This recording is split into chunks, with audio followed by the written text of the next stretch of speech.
lalagyan na natin siya ng drawer na paghila, lalabas na yung lutuan. So, ito yung stove natin. So, medyo malaki itong bordering niya. Gagawin natin, kakatin natin ito dito.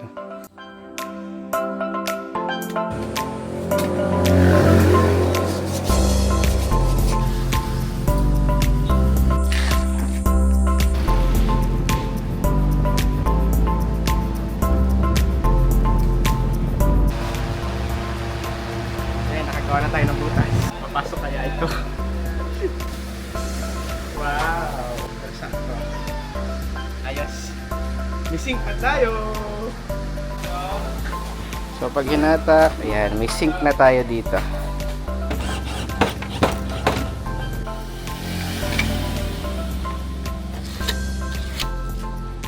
Talagyan natin ulit na itong folding hinge para pinakang paa niya pag hinatak.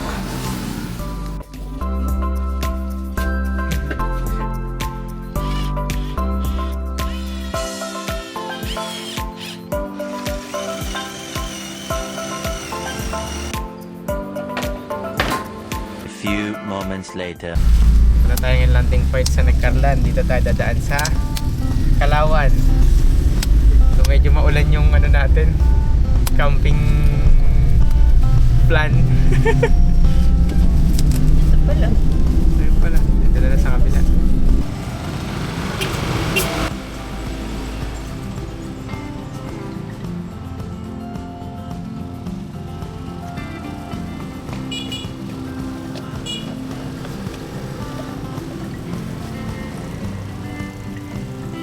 So medyo puro paahon nga lang yung ano,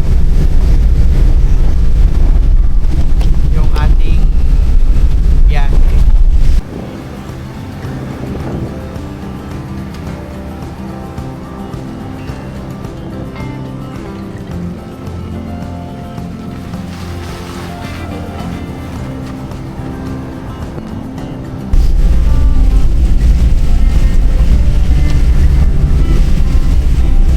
Kayang maulan, hindi tayo makakapagawa ng activities like mag-video ng tawag doon, sky sa gabi, galaxy shooting.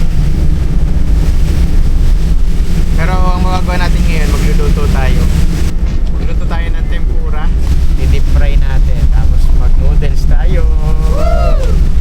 Tama, malamig ang panahon. Panahon. Ano ba? Oo nga na. Ito, landing point. Ah, Lagpas na. lampas? Kasi taikot tayo dito. So maputi, okay lang, 4x4 naman. Matigas pati ang bato. Wala tayong worry, sige.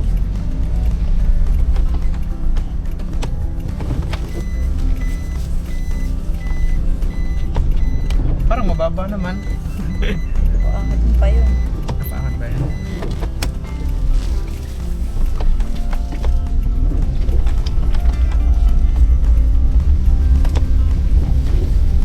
Whee!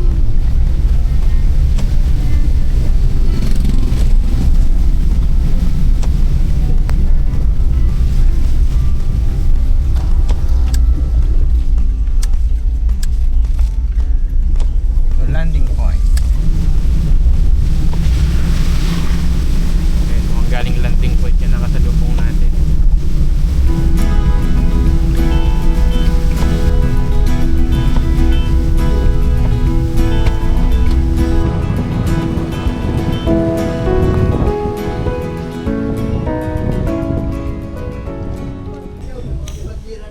Aakyat po dyan? Ang parking po nila nasaan? Paakyat po dyan. Sige po. Thank you po.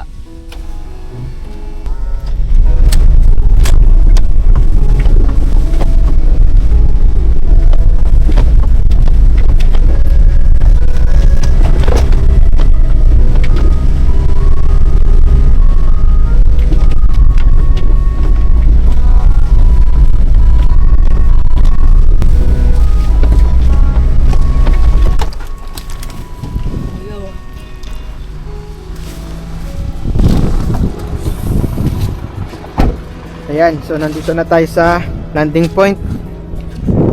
Medyo inabot tayo ng ulan. Pero ambon-ambon lang naman.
Welcome to landing point.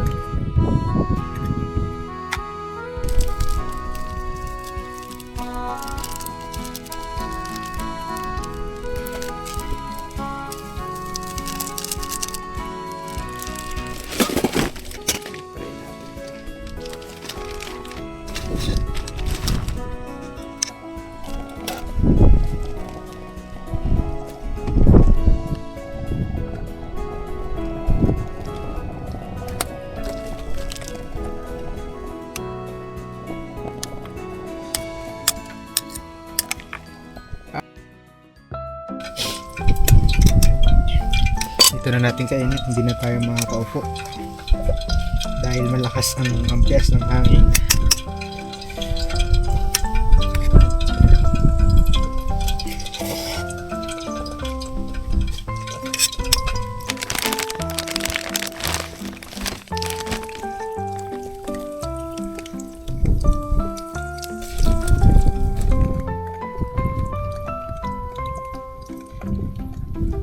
Hindi pa mainit pero pwede na yan. Lututin yan.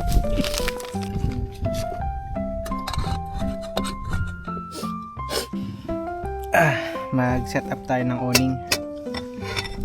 Mag-stay na lang tayo dito hanggang maghapon dahil malamig. Tingnan natin kung anong kakalabasan.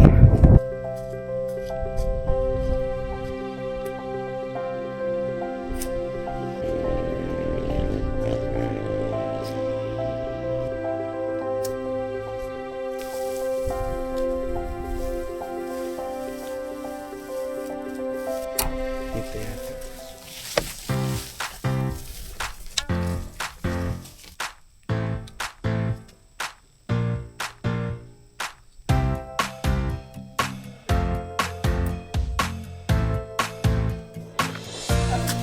Yan, so okay na.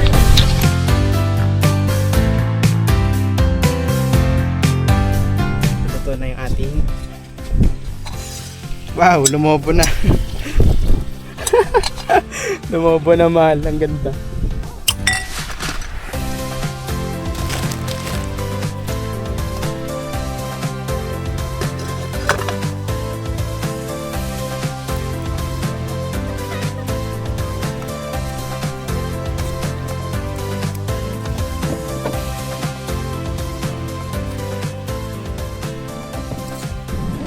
So ilalatag natin ang ating tent. Tent. Ating kama sa loob.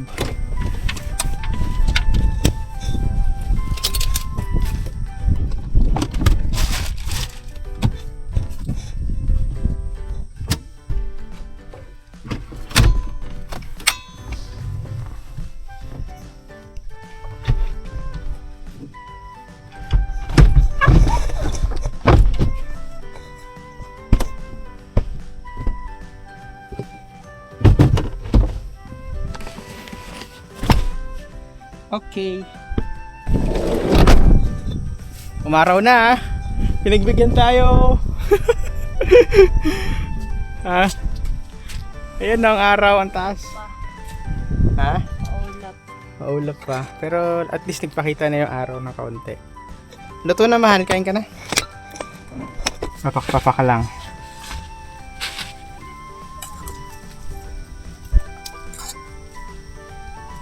Sino yan? Yan. Good to go. Mainit. Oo ka. Oo, langis.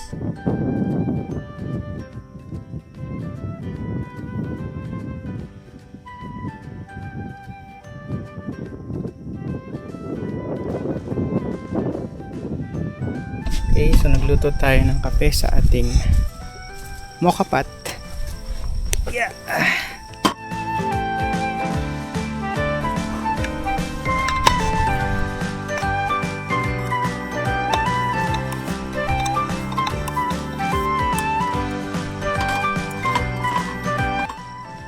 Kape ka na, mahal.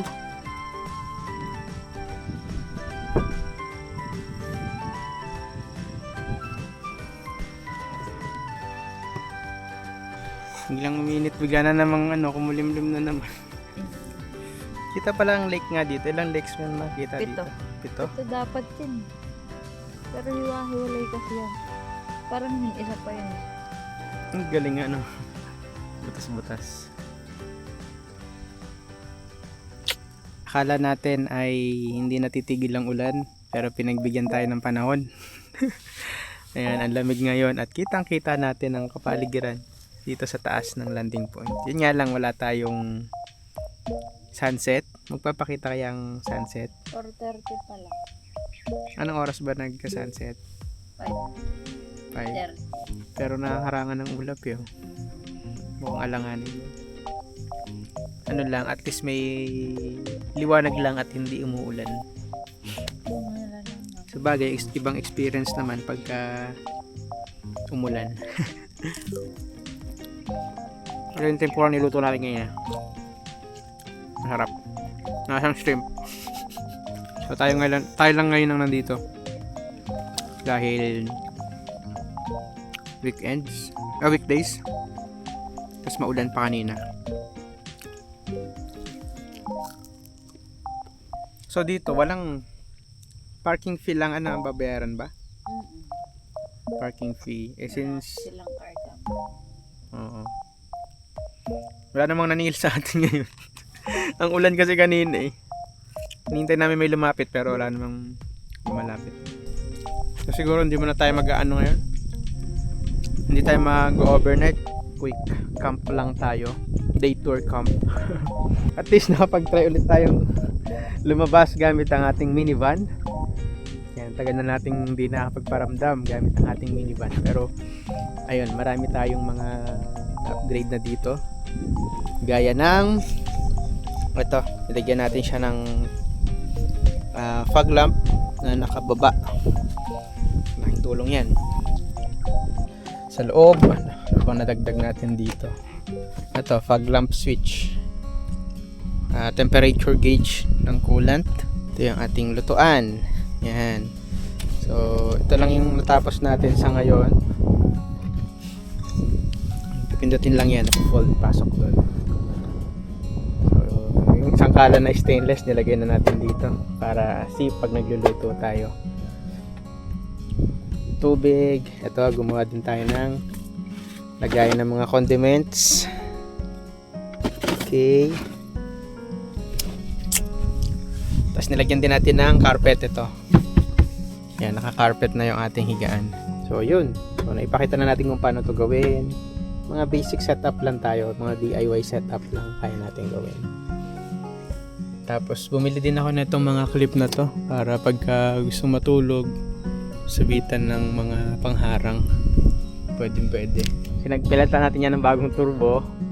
Yan, bagong palit yung turbo niya.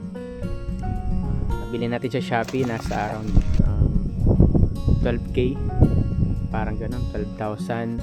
Tapos bumili tayo sa Davao, umorder tayo ng turbo intercooler hose. Yung upper tsaka lower. So hindi ko na i-vlog yun. dahil ang hirap gawin. Ayan. Pero ngayon nakakatuwa. Itong landing point, napakataas ng lugar na ito. Yan. Pero nung inahon natin, sobrang basic lang siya. Kasi nga bagong palit yung mga pyesa natin. So magpapahinga muna tayo ngayon dahil tayo ay gagala muna sa ibang bansa. May nag-sponsor sa atin na magpunta sa Europe. So excited! Hindi natin alam kung ano-ano yung mga pupuntahan natin doon. Meron lang sponsor sa atin na bumisita doon. Hindi naman natin kayang pumunta doon ng tayo-tayo lang. Malaking gastusin yun. Salamat po sa sponsor. More to come. More to come. Ayan, so binila natin siya ng cover kasi matagal siyang may stock eh. Matagal siyang mapaparada sa garahe. Bibila natin siya ng cover na sukat sa kanya. Iwan muna natin siya doon. Then yun, ang mga video na i-upload namin sa susunod, puro mga not related muna sa minivan. Then abangan nyo ulit yung pagbabalik namin galing ibang bansa. Ayan, tuloy ulit natin ang ating pagka-camp. Ayan, balik tayo ulit sa pagka-camp. Bye-bye!